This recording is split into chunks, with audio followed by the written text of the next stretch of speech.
उद्धव ठाकरेंना मानसिक उपचारांची गरज. आम्ही घर फोडत नाही, पक्षही फोडत नाही. कुणी आमच्या सोबत आला त्याला आम्ही सोबत घेतो. देवेंद्र फडणवीसांची उद्धव ठाकरेंवर टीका.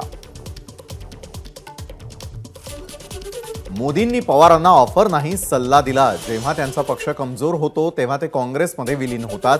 देवेंद्र फडणवीसांचा शरद पवारांवर पलटवार.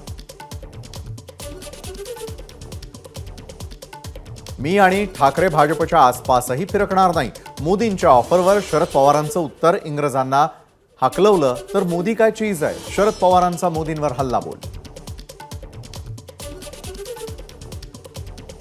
मोदींनी काहीतरी वेगळ्या अर्थानं उद्धव ठाकरे आणि शरद पवारांना सल्ला दिला असेल. कदाचित सत्ता स्थापन करण्यासाठी त्यांची मदत लागू शकते. मोदींच्या वक्तव्यावर एकनाथ खडसेंची प्रतिक्रिया. सत्ता स्थापनेसाठी आम्हाला इतर पक्षाच्या कोणत्याही खासदाराची गरज पडणार नाही आणि त्यामुळे खडसेंच्या वक्तव्याला कोणताही आधार नाही. गिरीश महाजनांची प्रतिक्रिया. पंकजा मुंडे भाजपच्या मोठ्या नेत्या. त्या नक्की निवडून येतील आणि केंद्रामध्ये मंत्री होतील. उपमुख्यमंत्री देवेंद्र फडणवीसांकडून विश्वास व्यक्त.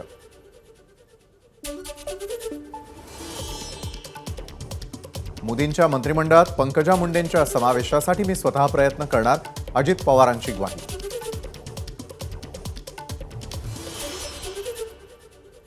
बीडच्या कडा इथे महायुतीच्या उमेदवार पंकजा मुंडेंसाठी अजित पवारांची सभा. यावेळी बोलताना उदयनराजे भोसले भाऊक.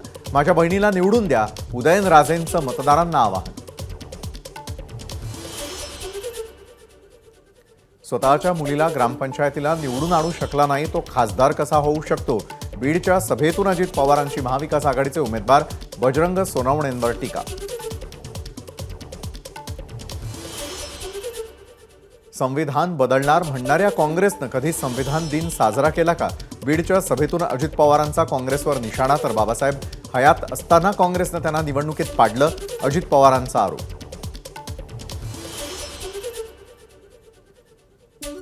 पुण्याच्या कोथरूडमध्ये रवींद्र धंगेकरांसाठी सुप्रिया सुळे बाईक रॅलीत सहभागी. धैर्यशील मोहिते पाटीलही रॅलीत सहभागी. महायुती घटत असल्याचं चित्र दिसत असल्यानं मोदींवर जुळवाजुळव करण्याची वेळ. कधी ठाकरे तर कधी पवारांना जवळ करण्याचा प्रयत्न मोदी करतात. मोदींच्या ऑफरवर काँग्रेस नेते बाळासाहेब थोरात यांचं प्रत्युत्तर. जळगावच्या उमेदवार स्मिता वाघ आणि मंत्री गिरीश महाजन सुरेश जैन यांच्या भेटीला. तिघांमध्ये बंद दाराआड चर्चा. मताधिक्याचे गेल्या वेळचे सर्व रेकॉर्ड मोडून स्मिता वाघ जळगाव लोकसभा मतदारसंघातून 5 लाखांहून अधिक मतांनी निवडून येतील. गिरीश महाजनांनी व्यक्त केला विजयाचा विश्वास. माझ्या भाजप पक्षप्रवेशाच्या चर्चा केवळ निवडणुकीपुरत्या नाहीत तर निवडणुकीनंतर माझा पक्षप्रवेश होणार. एकनाथ खडसेंनी दिली माहिती.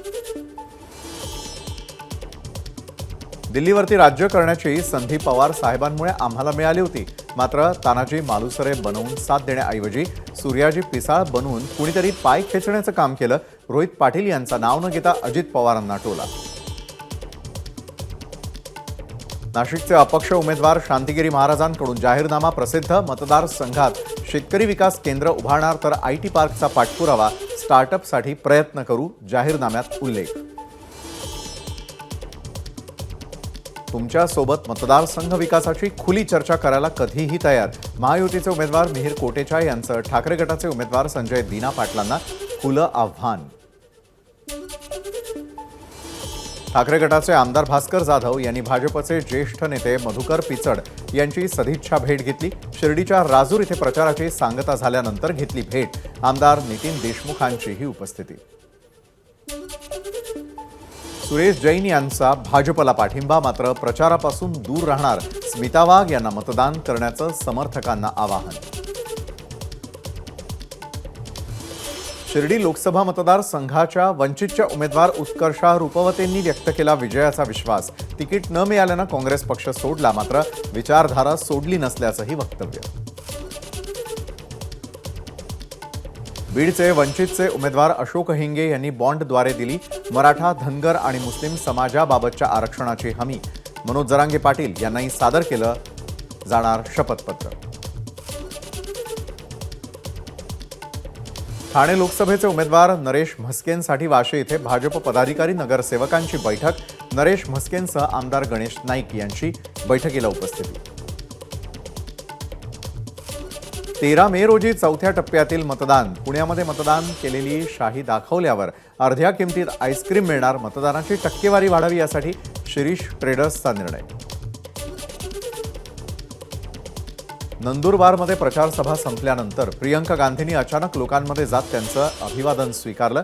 यावेळी लोकांनी प्रियंका गांधींना भेटण्यासाठी गर्दी केल्याचंही पाहायला मिळालं.